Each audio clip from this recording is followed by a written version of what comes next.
Ola, que tal? Santiago xa está unido a Estambul cun voo directo que opera Turkish Airlines. O primeiro avión da compañía aterrou este mediodía en Lavacolla con máis de 150 pasaxeiros que foron recibidos polo son da gaita e por numerosas autoridades. Polo de agora, a compañía operará 3 voos semanais, pero a súa intención é chegar aos 5. O tradicional arco de auga, a alfombra vermella e moitas autoridades. Así foron recibidos os 150 pasaxeiros do primeiro voo directo Estambul-Santiago que aterrou este mediodía en Lavacolla.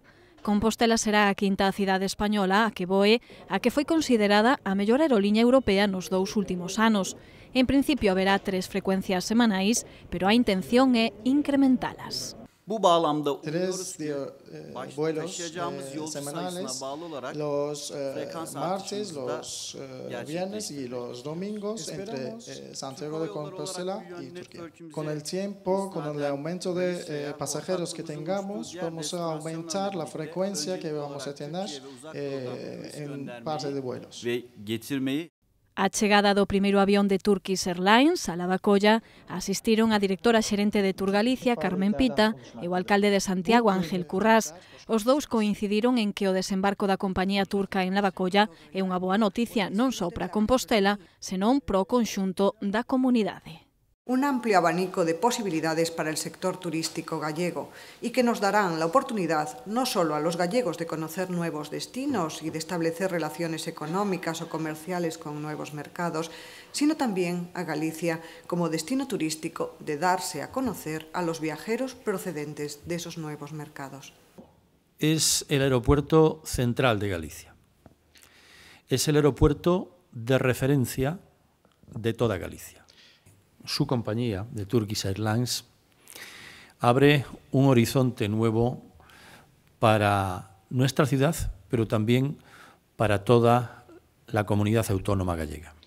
O alcalde destacou que o enlace Compostela-Estambul é o resultado das negociacións levadas a cabo por Turismo de Santiago durante máis dun ano. Ademais, salientou o convenio asinado non ten ningún custo nin para o Concello nin para a compañía. O voo de Turkish Airlines comunicará Santiago con Turquía e, dende alí, con destinos asiáticos tan importantes como Xapón. Escoitaban o alcalde de Santiago reivindicando o papel de Lavacolla como aeroporto central de Galicia. Facía un día despois da reunión do Comité de Coordinación Aeroportuaria o que asistiron representantes do Ministerio de Fomento, da Xunta e dos concellos de Santiago, A Coruña e Vigo. O alcalde da cidade olívica, Abel Caballero, foi o máis crítico nesa xuntanza porque entende que Peinador está sufrindo o acoso do goberno galego para favorecer a Lavacolla. Unhas palabras ás que hoxe respondía Ángel Currás. Nadie duda de que Lavacolla es el aeropuerto central de Galicia, es el destino principal de Galicia y llevar el nombre de Compostela por todo el mundo es llevar el nombre de Galicia. Por tanto, que a nadie le quepa duda, tampoco al señor Caballero, que yo creo que no le cabe duda de que Lavacolla es el aeropuerto más importante de Galicia y que además, por otra parte, es el aeropuerto que eligen las compañías internacionales para volar a Galicia, no a Compostela, a Galicia. Y esto también debe de quedar claro, puesto que los pasajeros que han llegado hoy, estoy seguro que van a ir a Vigo y que van a ir a La Coruña y, por supuesto, a Lugo y Ourense. E do aeroporto tamén falaba hoxe o presidente da Cámara de Comercio, Jesús Asorei, fixo un chamamento á coordinación das 3 terminais galegas como o mellor xeito de que os 3 aeroportos sobrevivan nestes tempos tan complexos. Debemos aproveitar a rentabilidade das instalacións que teñan esa maior rentabilidade. É dicir, que eu creo que temos pois un exceso de oferta aeroportuaria en Galicia, é dicir, pero bueno, está aí, pois nadie se atreve a decir que haxa que cerrar un aeropuerto ou 2 aeropuertos e que teña que quedar un, non sei cal tendría que quedar, pero tendría que quedar o que fora o máis ótimo e o que tuvera maior rentabilidade, e sería suficiente. Non é así, temos 3, esas medidas son moi difíciles de tomar, porque, bueno, pues políticamente non se toman ese tipo de medidas. Eran declaracións de Jesús Asorei despois de asinar un convenio de colaboración con Cogami. O obxectivo deste acordo é impulsar o acceso ao mercado laboral das persoas con discapacidade. Crear emprego e promover ideas laborais son os principais obxectivos da Cámara de Comercio, que esta mañá asinou un acordo con COGAMI, a Confederación Galega de Persoas con Discapacidade. A través deste convenio de colaboración, a entidade comprométese á incorporación ao mundo laboral de persoas con discapacidade. Esperamos que, bueno, pois que isto ademais os vai a dar frutos positivos e é necesario, pois foi sempre necesario colaborar, pero nos tempos en que vivimos é moito máis necesario o colaborar e tratar de rentabilizar ao máximo pois todas as opcións que temos.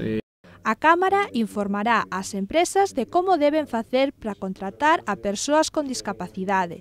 Ademais, porá en marcha un sistema para que COGAMI teña información anticipada sobre a creación de novas empresas e a demanda de novos postos que lle poidan ser de interese. Tamén de facer visibles ás persoas e de pôr en valor as capacidades das persoas con discapacidade. COGAMI en Galicia ten 26.000 persoas como demandantes de emprego no seu servicio de intermediación laboral e na comarca de Compostela ten 4.000 persoas con discapacidade como demandantes de emprego. Polo tanto, é dicir, hai unha bolsa amplia. Pola súa parte, COGAMI asesorará as empresas sobre as subvencións que van ligadas á contratación de membros deste colectivo. Imos agora ao Pazo de Raxoi, onde hoxe comparecían en rolda de prensa o voceiro do BNG Rubén Cela e a deputada nacionalista Ana Pontón. Foi para dar conta das iniciativas que o Bloque vai levar ao Parlamento para pedir explicacións sobre varios asuntos que teñen que ver ca sanidade. Queren saber cando se van construir os centros de saúde de Conxo e Galeras e que medidas se van a adoptar para paliar o incremento das listas da agarda no Hospital Clínico. Hai xa 9 meses, a Xunta anunciaba a licitación do Centro de Saúde de Galeras, pero nada máis se soubo desa infraestructura básica para Compostela. Denunciouno hoxe o BNG nunha rolda de prensa na que participaron o voceiro municipal Rubén Cela e a deputada Ana Pontón.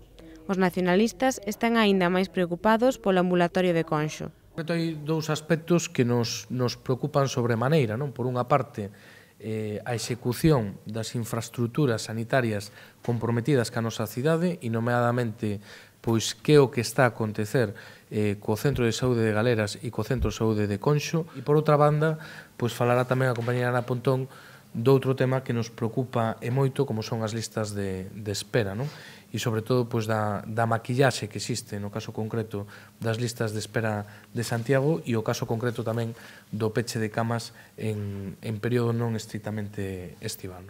O BNG vai preguntar polos dous centros de saúde e tamén polas listas de espera nos hospitais da área sanitaria de Santiago.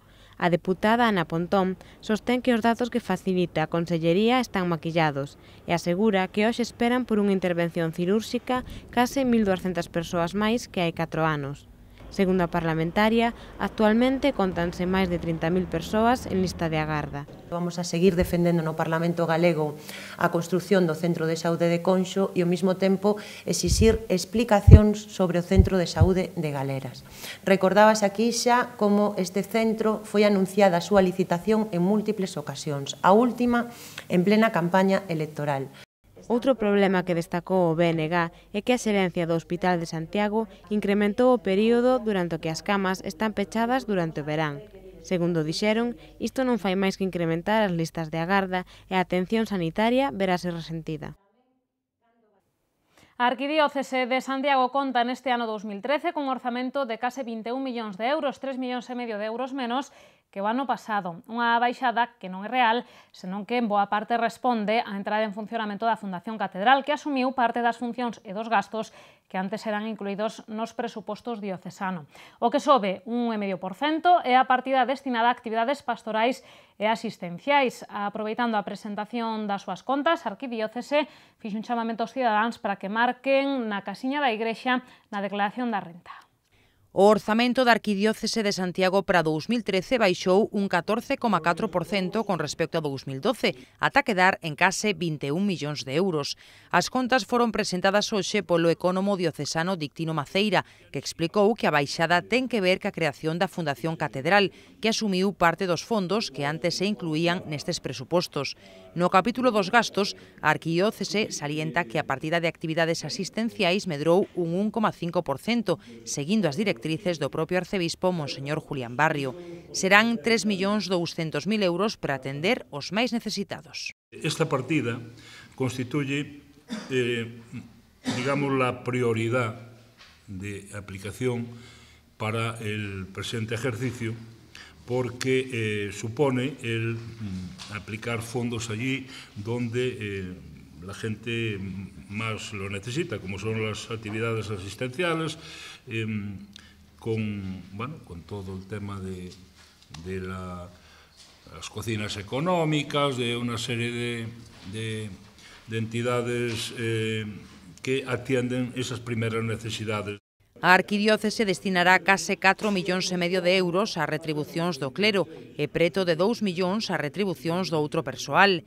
1.350.000 euros serán para os centros de formación vinculados á Igrexa e máis de 3,5 millóns destinaránse á conservación e ao funcionamento ordinario de edificios. A Arquidiócese de Santiago contará este ano con 15 euros por cada un dos 1.350.000 habitantes que atende, unha cifra que o ecónomo cualifica de moi modesta. El presupuesto de la Xunta, saben ustedes que es para este año 2013 de 9.480 millones de euros. Bueno, pues sale a unos 3.300 euros por habitante gallego. El presupuesto de la diócesis son 15 euros por habitante.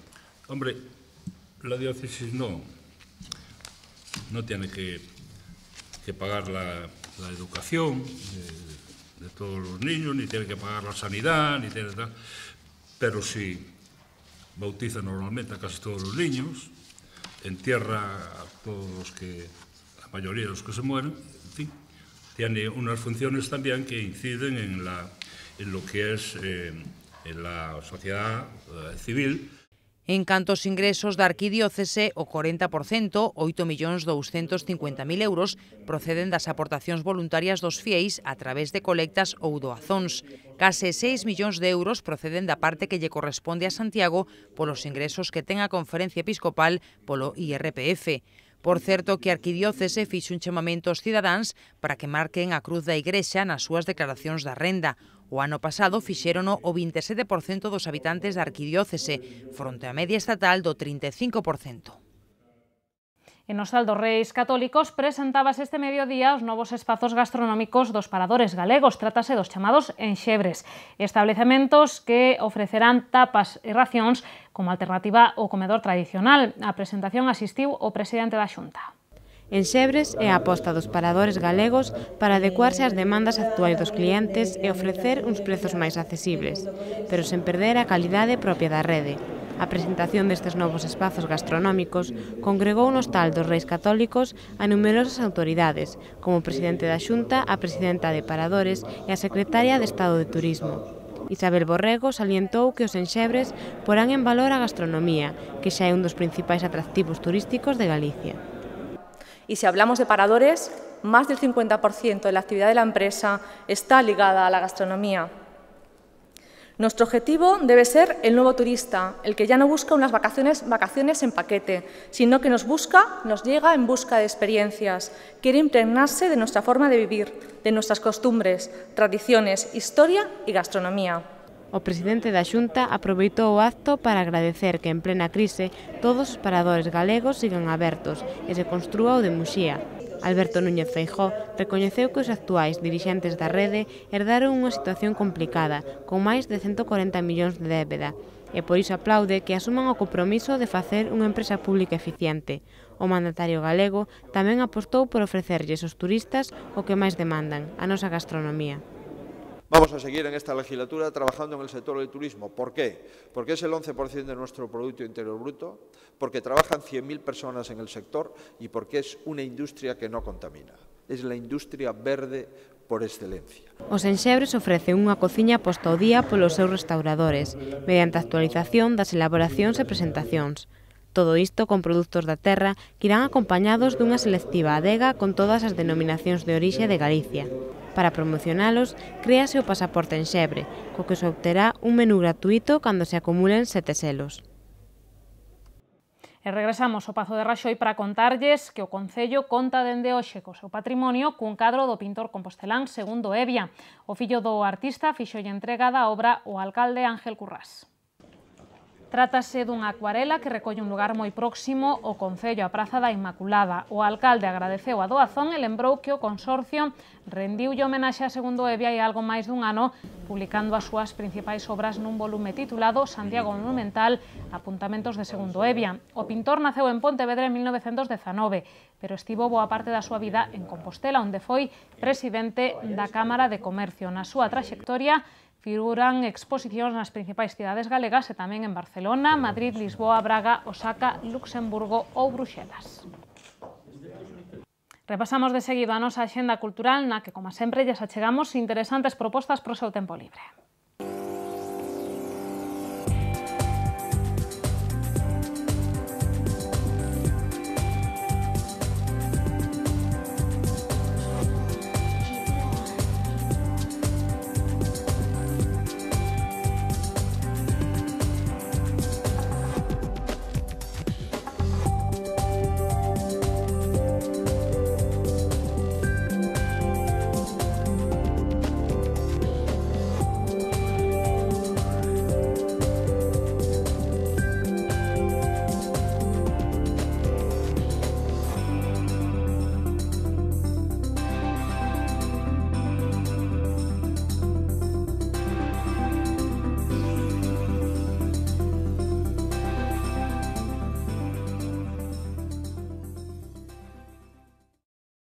Imos ver tamén que nos depara o tempo para os vindeiros días e unha información que chega dende Meteo Galicia.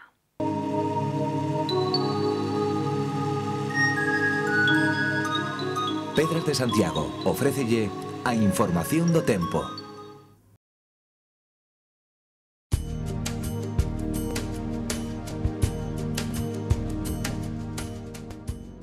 As altas presións e os ventos do norte farán que mañá teñamos ceos moi anubrados, con chuvias febles no norte. As temperaturas mínimas subirán e as máximas manteránse sen cambios no norte e irán en lixeiro ascenso no sur. No xoves os ceos presentarán intervalos anubrados no norte durante as primeiras horas e estarán máis despexados no sur. A partir do mediodía as nubes tenderán a desaparecer en toda a comunidade. As temperaturas subirán no sur, pero no norte da comunidade seguirán sendo baixas para esta época do ano.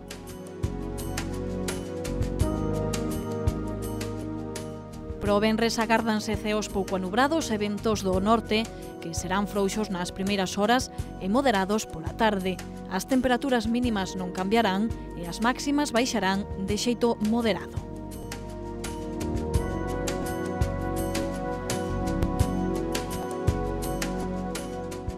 Mañá en Santiago teremos ceos con intervalos anubrados pola mañá e despexados pola tarde.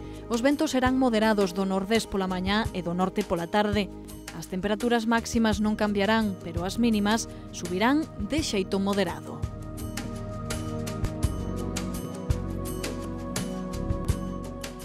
A situación non cambiará moito no xoves, os ceos presentarán intervalos anubrados pola mañá e estarán despexados pola tarde. As temperaturas manteránse sen cambios, salvo lixeiros descensos nas mínimas.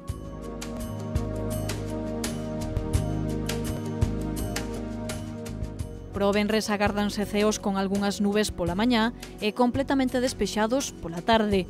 Os ventos serán moderados do nordés pola mañá e do norte pola tarde. As temperaturas baixarán lixeiramente.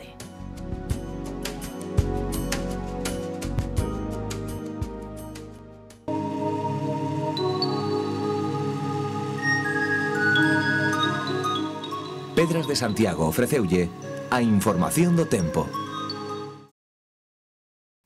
Ca información do tempo rematan as novas unhas felicitacións de cumpleanos e regresamos co preguntoiro, non se movan.